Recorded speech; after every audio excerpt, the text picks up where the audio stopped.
everybody. Beautiful day we're having. Thank God, thank God, thank God. I pray for God's guidance every single day. And the first thing I prayed about today was Hal.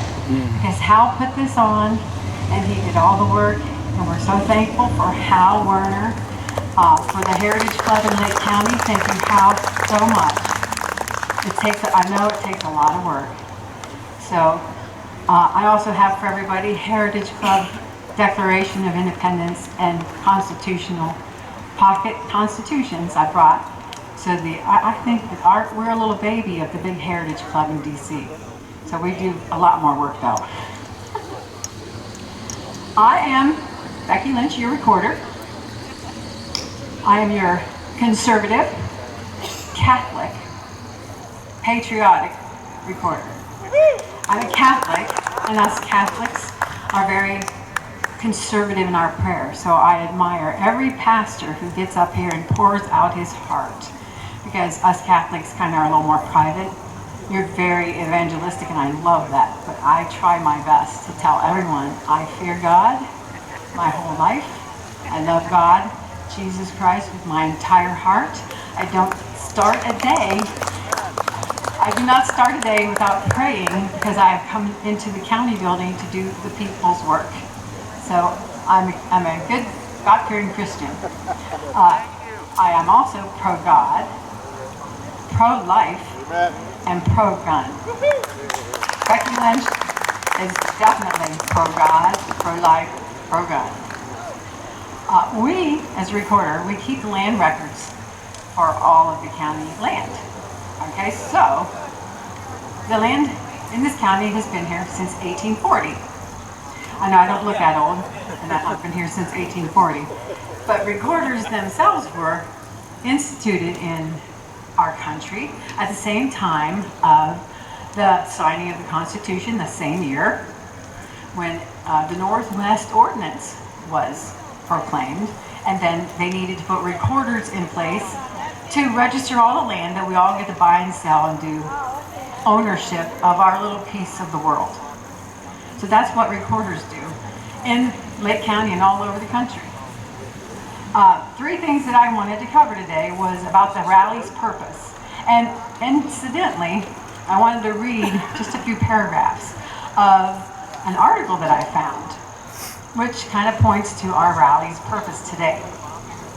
It's titled, "The United States was founded on Judeo-Christian values." In our day and age, it is popular to believe that the United States was founded by secular, white men who were not religious. Not only is this untrue, but rather, it is a backhanded slap on the face of our history. One only needs to take a glimpse of our nation's past to realize that the U.S. was founded on principles and beliefs that are directly from the Bible.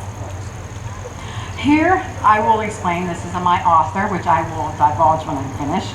Here I will explain using our founding documents and direct quotes from our founders as evidence.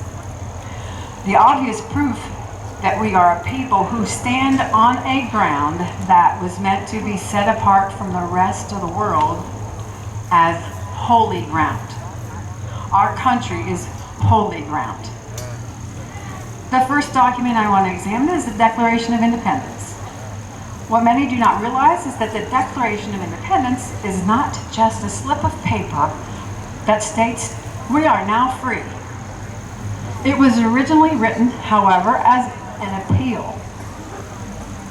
The common belief in those days was that the King of England was selected by God through a process called divine right. This means that the only way that one can combat legally the actions taken by a king is by appealing to a higher authority than the king himself, and that is God.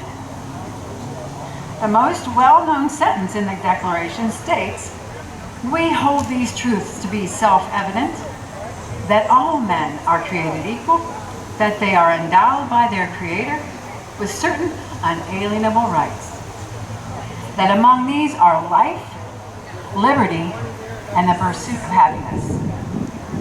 This sentence is a direct appeal to God, that the King of England has stepped outside of the boundaries of his divine rule, and they are invoking the name of God in order to legally accuse the king. So, as can be seen in the Declaration of Independence and the structure of the British government, the Founding Fathers appealed to God as a form of higher authority for their freedoms and inalienable rights. By stating this in the Declaration, it is clear proof that they recognize God as the invaluable part of the founding of this country. You may be surprised to find out that this article here was written by William Biagini. He wrote it for FSU News and is an affiliate of USA Today. So they know the truth. We all know the truth. We stand on holy ground in the United States of America, and I support that 100%. The three things I wanted to touch on. The second one is the great issues that we have coming around the pike on November 7th. We have to get our babies safe from being killed. So issue 1, everyone needs to do their homework on it. This time around on issue 1, it's a no vote. Last time around it was yes vote. This time it's a no vote. So please do your homework on issue 1. It is about abortion on demand anytime. It is about taking away parents' rights from children once they get corralled into the school. Jamie will be probably talking to you about that, but you have to really get your neighbors, your friends, your family, everyone to understand what issue 1 is for November 7th. And obviously support your conservative people that are on the ballot. And then thirdly, I brought today my September Recorder newsletter, and in it I spoke about the month of September and how beautiful that month is for momentous things that happen in our country. One of them being the signing of the Constitution, September 17th. Before that, though, everybody knows what the Treaty of Paris is, right? The Treaty of Paris was signed on September 3rd in 1783, a little bit before the Constitution, which was the ending of the American Revolutionary War. So we went over, our guys, John Jay, it's in my newsletter, but we went over to Europe and let everybody know, hey, the war's over. We're on the same stage as you guys now. You get to deal with us. So that was pretty cool.